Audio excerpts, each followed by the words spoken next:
სიმღერის თემა გავაგრძელოთ და ერთი ჩვენთვის კარგად ნაცნობი სიმღერის თემას შევეხებით ახლა ყვავილების ქვეყანას ეხება მოგეხსენება გუშინ ღამე დაიდო ერთ-ერთ სააგენტოზე ეს ინფორმაცია გამოჩნდა ვინმე სეროფ აჯემიანი ესეთი ადამიანი რომელიც მღერის ამ მელოდიაზე თავისი ტექსტი აქვს დადებული და სიმღერას ქვია ჰაიასტანი და გავრცელდა ამ სააგენტომ მიაწერა რომ ევროვიზიაზე გამოდის სომხეთის სახელით ხო და არავინ არ ჩაეძია ვთქვათ და არ დასვაკითხვა რომ აი ხა განახებთ ვიპოვეთ კონტაქტი ხო რუსული სოციალური ქსელი აი ეს კაცია ხო ყველანაირ დაზუსტების გარეშე მოკლედ ატყდა ერთი ამბავი და გამოვედით ასე ვთქვათ ქართველობის დასაცავად მიუხედავად იმისა რომ დაუზუსტებელი ინფორმაცია იყო სიმღერა უნდა იყოს ეს ერთი მეორე ეს კაცი საერთოდ მოკლედ დაუკავშირდნენ ჩვენები თავად კოლეგებს სომხეთში იმათმა თქვენს გდოეთად პასტრადავში შტომ ხოჭეთ იმათმა წარმოდგენა არ აქვს ვინ არის საერთოდ მაგრამ აი ერთი აუზაური ატყდა და ბოლოს რო გაირკვა რომ არ მოდის არავინ სომხეთიდან ამ სწორედ გადავრჩენილად ხალხო ყველა მოსდა და გადავრჩით მაგრამ ფაქტი ფაქტად რჩება ეს სიმღერა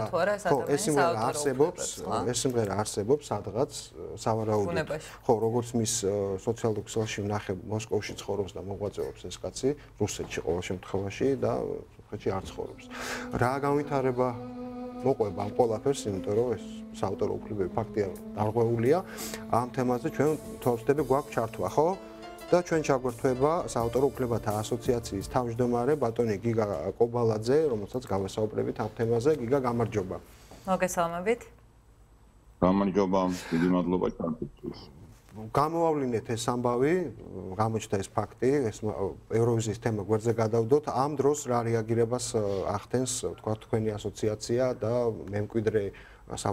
მემკვიდრე იღებს მონაწილეობას ამ გაპროტესტებაში თუ თქვენი უწყება ახდენს რეაქციას, აკითხარით ეს როგორ არის პროცედურა? თავისთავად ცხადია, რომ მემკვიდრის გარეშე ჩვენ ვერ გავაკეთებთ საქმეს იმაშია, რომ მემკვიდრეს არ დაუფიქსირებია საკუთარი ჩვენთან, თუმცა მე როგორც ვიცი, იგი პროცედურაში არ იმყოფება და მხოლოდ შემდეგ ასთან მოხდება კომუნიკაცია და ჩვენება მისი პოზიცია ვიმოქმედებთ სურვილის მისი მოთხოვნის შესაბამისად. ანუ თუ თქვენთან არ არის დარეგისტრირებული, იმ შემთხვევაში თქვენ არ გაქვთ არაფრის გაკეთების უფლება და ჩივილი არ არის ხო წარმოქმნილი ალბათ. ჩვენთან დარეგისტრირებული გახლავთ ეს სიმღერა, მემკვიდრე რეგისტრირებულია, თუმცა თუ ის არ გამოთქვამს პრეტენზიას, ბუნებრივია რომ ჩვენ ვერ შევძლებთ რომ რაიმე სახის რეაგირება მოვახდინოთ. მე უბრალოდ ვიმაქ რომ მან არ იცის და აქედან გამომდინარე ჯერჯერობით არ არის რეაქცია. რა რეაგირება უნდა მოხდეს ამ შემთხვევაში, თქვათ, უნდა მოხდეს თქვათ იმ სიმღერაში ავტორის მითითება, თუ თქვათ რაღაც ჯარიმებზე აქვს საუბარი და რამე აკრძალვაზე. და პირველ რიგში უნდა დადგინდეს გვაქვს თუ არა ფაქტი საავტორო უფლების დარღვევასთან.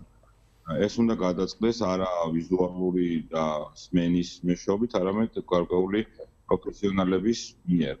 და ამის შემდეგ ჩვენ გვაქვს მექანიზმი შემდეგი, რომ ყველა ქვეყანაში და მათ შორის სომხეთში ყავს პარტნიორი ორგანიზაცია, რომელსაც შეგვიძლია რომ მივმართოთ და ეს ორგანიზაცია ჩვენ შორის არსებული ურთიერთობიდან გამომდინარე ვალდებულია მიიღოს სამები პირველი საავტორო უფლების აღმოფხვის მიზნით და შემდგომ უკვე თუ მემკვიდრე ამას მოითხოვს, გაატაროს შემდგომი კომპენსაციის დაკისრების მიზნით. ბატონო გეგა, რეალობაში თუ ყოფილა წარსულში ესეთი შემთხვევები და თუ მოყოლია ესეთი კომპენსაცია თუ სხვა ტიპის ჯარიმა? ყოფილა ასეთი შემთხვევები, მაგალითად თურქეთის შემთხვევაში იყო რამდენიმე წლის უკან და თურქული პარტნიორი ორგანიზაცია ძალიან დაგვეხმარა რომ უფლების დარღვევა აღმოფხვრა და ავტორსაც შესაბამისი ჰონორარი მიიღო ამ გამოყენებული ნაწარმოებისათვის.